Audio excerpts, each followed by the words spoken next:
യുദ്ധഭീതിക്ക് നടുവിൽ വിട ചൊല്ലാൻ ഇറാൻ. അലി ഖമേനിയുടെ സംസ്കാരം ഇന്ന് ജന്മനാട്ടിൽ. അമേരിക്കയുടെ മിന്നലാക്രമണങ്ങൾ തീർത്ത വലിയൊരു യുദ്ധഭീതിക്ക് നടുവിലാണ് ഇറാൻ ജനത ഇന്ന്. തങ്ങളുടെ കൊല്ലപ്പെട്ട പരമോന്നത നേതാവ് അലി ഖമേനിക്ക് അന്ത്യാഞ്ജലി അർപ്പിക്കാനും അദ്ദേഹത്തെ ജന്മനാടായ മഷ്ഹദിൽ അടക്കം ചെയ്യാനുമുള്ള ഒരുക്കങ്ങളിലാണിവർ.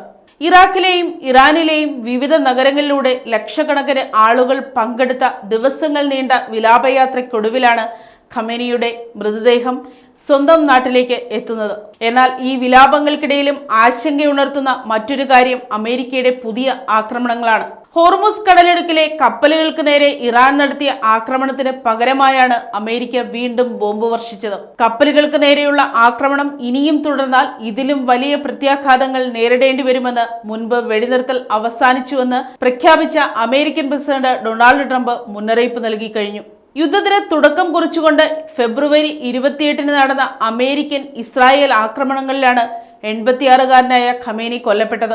ബുധനാഴ്ച അയൽരാജ്യമായ ഇറാഖിലെ നജഫ്, കർബല തുടങ്ങിയ പുണ്യനഗരങ്ങളിലൂടെ ഒഴുകിയെത്തിയ ജനസാഗരത്തിന് ശേഷമാണ് അദ്ദേഹത്തിന്റെ മൃതദേഹം മഷ്ഹദിലെത്തുന്നത്. ഈ സമയമത്രയും എല്ലാവരും ഉറ്റുനോക്കിയിരുന്നത് ഖമേനിയുടെ പിൻഗാമിയായി കരുതപ്പെടുന്ന മകൻ മുജ്തബ ഖമേനിയെയാണ്. എന്നാൽ അച്ഛൻ കൊല്ലപ്പെട്ട അതേ ആക്രമണത്തിൽ പരിക്കേറ്റുവെന്ന് കരുതപ്പെടുന്ന അദ്ദേഹം ഇതുവരെയും ജനങ്ങൾക്ക് മുന്നിലേക്ക് വന്നിട്ടില്ല. തങ്ങളുടെ പ്രിയ നേതാവിനെ അവസാനമായി ഒരു നോക്ക് കാണാൻ 1.5 കോടിയോളം ആളുകൾ മഷ്ഹദിൽ എത്തിച്ചേരുമെന്നാണ് ഗവർണർ ഹസൻ ഹുസൈനി പറയുന്നത്. ഇറാഖിലെ ചടങ്ങുകൾ വൈകിയതിനാൽ വ്യാഴാഴ്ച രാവിലെ 6 മണിക്ക് നടക്കേണ്ടിയിരുന്ന സംസ്കാര ചടങ്ങുകൾ ഉച്ചയ്ക്ക് 2 മണിയിലേക്ക് മാറ്റിയിട്ടുണ്ട്.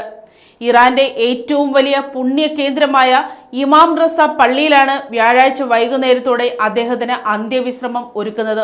സ്വന്തം നാട്ടിൽ തന്നെ അടക്കം ചെയ്യണമെന്നത് അദ്ദേഹത്തിന്റെ വലിയൊരു ആഗ്രഹമായിരുന്നു. ഏറ്റവും ഹൃദയഭേദകമായ മറ്റൊരു കാര്യം കൂടി ഈ ചടങ്ങുകൾക്കുണ്ട്. അന്ന് നടന്ന ആക്രമണത്തിൽ ഖമേനിക്കൊപ്പം അദ്ദേഹത്തിന്റെ കുടുംബത്തിലെ മറ്റ് 4 പേർ കൂടി കൊല്ലപ്പെട്ടിരുന്നു. അദ്ദേഹത്തിന്റെ പിഞ്ചുകുഞ്ഞായ പേരക്കുട്ടി, മകൾ, മരുമകൻ, പിന്നെ മകൻ മുജ്തബയുടെ ഭാര്യ സഹറ എന്നിവരെയും ഇന്ന് അദ്ദേഹത്തോടൊപ്പം അടക്കം ചെയ്യും.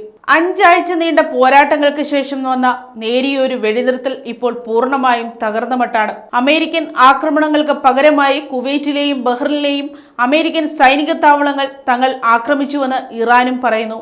ചുരുക്കത്തിൽ കണ്ണീരും രക്തവും വീണ മറ്റൊരു യുദ്ധത്തിലേക്ക് പശ്ചിമേഷ്യ വീണ്ടും വഴുതി വീഴുകയാണോ എന്ന ഭയത്തിലാണ് ലോകമിപ്പോൾ.